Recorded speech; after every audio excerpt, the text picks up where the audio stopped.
How are you all? I hope you all are well and good. So students, this is 7th part of first lesson in history of class 9th, which name is the French Revolution.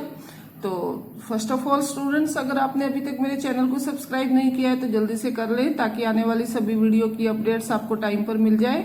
And video को complete देखें और comment box में comment भी जरूर करें कि आपको सब अच्छे से समझ आ रहा है। Let's start our chapter. तो इससे पहले हम इस लेसन के 6 पार्ट्स कंप्लीट कर चुके हैं। यदि अभी तक आपने वो नहीं देखे हैं तो चैनल की प्लेलिस्ट में जाकर देख सकते हो। डिस्क्रिप्शन बॉक्स में भी लिंक प्रोवाइड किया जाएगा, आप चाहे तो वहां से भी देख सकते हो। तो हमारा आज का जो टॉपिक है स्टूडेंट्स, वो है topic number 4, did women have a revolution. तो क्या महिलाओं के लिए भी क्रांति हुई? And this is book page number 18। And यहाँ एक पिक्चर है जिसमें महिलाएं दिख रही है, ये देखिए स्टूडेंट्स। यानी कि अब हम इसमें यही देखेंगे कि फ्रेंच रेवोल्यूशन में महिलाओं का क्या पार्टिसिपेशन था, क्या कुछ उन्होंने किया। From the very beginning, women were active participants in the events which brought about so many important changes in the French society. तो महिलाएं शुरू से ही फ्रांसीसी समाज में इतने अहम चेंजेस लाने वाली जो एक्टिविटीज थी स्टूडेंट्स, उनमें उन्होंने काफी जो है बढ़ चढ़कर भाग लिया। They hoped that their involvement would pressurise the revolutionary government to introduce measures to improve their lives. तो उन्हें ये उम्मीद थी कि उनकी जो भागीदारी है वो एक जो क्रांतिकारी सरकार थी वो उनके जीवन को सुधारने में ठोस कदम ला सकती है।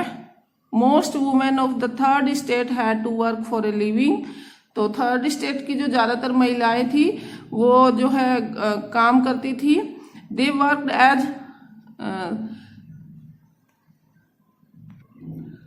seamstress or laundress, sold flowers, fruits and vegetables at the market, or were employed as domestic servants in the house of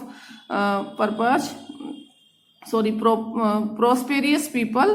तो जो महिलाएं थी स्टूडेंट्स, वो काम करती थी, मतलब वो सिलाई बुनाई का काम करती थी, कपड़ों की धुलाई का, फल सब्जियां बेचती थी। और जो अमीर लोग थे, जो प्रोस्पेरियस जो फैमिली थी, उनके घरों में वो घरेलू काम करती थी।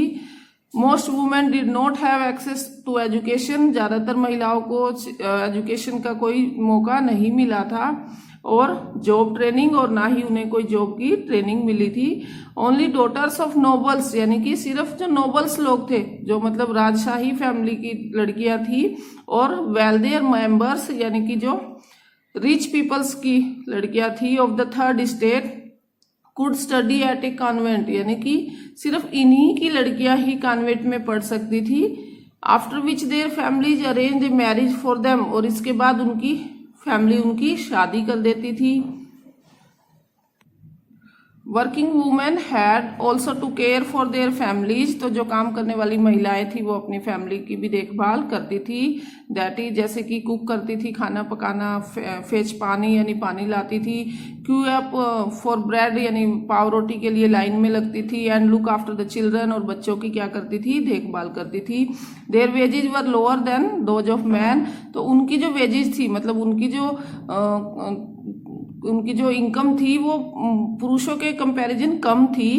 In order to discuss and voice their interest, women started their own political clubs and newspaper. तो महिलाओं ने अपने इंटरेस्ट को देखकर और अपने जो फायदे को देखकर उन्होंने भी अपने पॉलिटिकल क्लब्स बनाने शुरू कर दिए, अपने न्यूज़पेपर्स निकालने शुरू कर दिए। About 60 women's club came up in different French cities. और फ्रांस के विभिन्न जो सिटीज थी उनमें लगभग महिलाओं ने 60 क्लब अपने बनाए।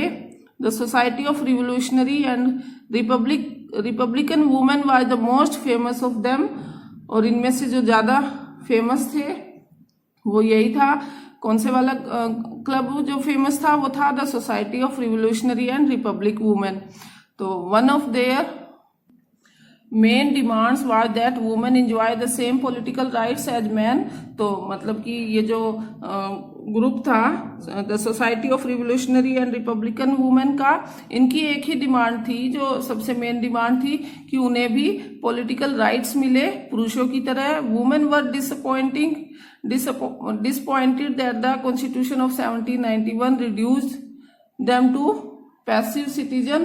तो उनकी जो ये मांग थी वो इस बात से नाराज थी कि जो 1791 में जो संविधान बना उसमें उन्हें पैसिव सिटीजन के रूप में रखा, मतलब कि उन्हें वोट डालने का जो राइट था वो नहीं दिया। तो ये महिलाएं इस बात से नाराज थी कि उन्हें भी क्या चाहिए था, वोट डालने का राइट चाहिए था। They demanded the right to vote. तो उनकी क्या डिमांड थी कि उन्हें भी वोट डालने का राइट मिले। To be elected to the assembly and to hold political office. और असेंबली को इलेक्ट करने का और पॉलिटिकल ऑफिस को होल्ड करने का उन्हें भी राइट मिले। Only then they felt would their interest be represented in the new government. तो उनका मानना था कि जो नई गवर्नमेंट थी वो उनके इन इंटरेस्ट को, उनके हितों को, उनके फायदों को देखेगी और उनकी इस डिमांड को मान लेगी। In the early years, the revolutionary government did introduce laws that helped improve the lives of women। तो जो रिवोल्यूशनरी गवर्नमेंट जो बनी थी, नई वाली जो गवर्नमेंट बनी थी, उन्होंने स्टार्टिंग के सालों में काफी ऐसे कानून बनाए जिनसे कि महिलाओं की कंडीशन में क्या लाया जा सके, सुधार लाया जा सके। Together with the creation of state schools, यानी कि उन्होंने स्कूल की स्थापना की। Schooling was made compulsory for all girls, और सभी लड़कियों के लिए स्कूल जाना कंपलसरी किया। Their fathers could no longer force them into marriage against their will. तो उनके जो फादर थे, मतलब गर्ल्स के जो फादर थे, वो उन्हें फोर्स नहीं कर सकते थे उनकी इच्छा के बगैर शादी करने के लिए। And marriage was made into a contract entered into freely and registered under civil law. तो शादी जो थी वो कॉन्ट्रैक्ट बेस पर होती थी, मतलब कि दोनों ही तरफ से, लड़का और लड़की जब दोनों ही तैयार होंगे तभी शादी होगी, और वो भी कानूनन रूप से मान्य होगी। डाइवोर्स वाज मेड लीगल, और तलाक को भी कानूनी रूप दिया गया। And could be applied for by both women and man. और डाइवोर्स के लिए अब दोनों ही अपनी एप्लीकेशन दे सकते थे, चाहे वुमेन चाहे मैन, दोनों ही। पहले ये राइट सिर्फ मैन के पास होता था।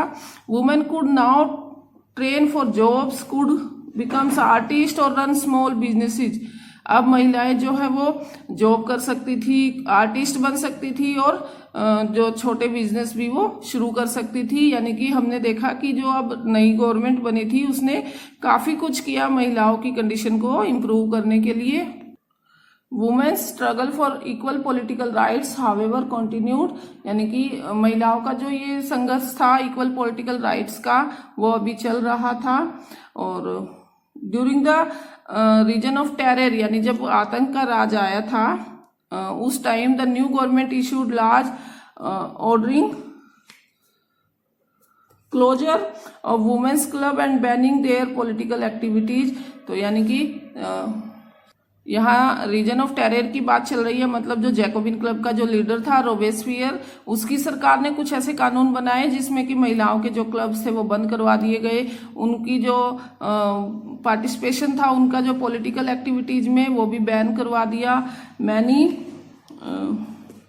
Prominent women were arrested and A number of them executed. और बहुत सी महिलाओं को गिरफ्तार कर लिया गया और उनमें से कुछ को फांसी भी चढ़ा दिया गया। तो ये रोबेस्पियर की गवर्नमेंट के टाइम की बात हो रही है। Women's movements for voting rights and equal wages continued through the next 200 years in many countries of the world. तो महिलाओं का जो मताधिकार यानी वोट के, राइट टू वोट के लिए और समान वेतन के लिए जो संघर्ष था वो आगे तक, काफी सदी तक चला। नेक्स्ट सदी तक पूरे वर्ल्ड में चला स्टूडेंट्स, ये बहुत सी कंट्रीज में। The fight for the vote was carried out through an international suffrage movement during the late 19th and early 20th century. तो यानी लेट 19th एंड 20वीं सदी की शुरुआत में ये एक मूवमेंट जो था वो इंटरनेशनल लेवल पर मूवमेंट बन गया, जो कि इंटरनेशनल सफरेज मूवमेंट कहलाया। यानी कि ये मूवमेंट जो था वो स्पेशल था कि राइट टू वोट मिले पूरे वर्ल्ड में महिलाओं को। The example of the political activities of French women during the revolutionary year was kept alive as an inspiring memory.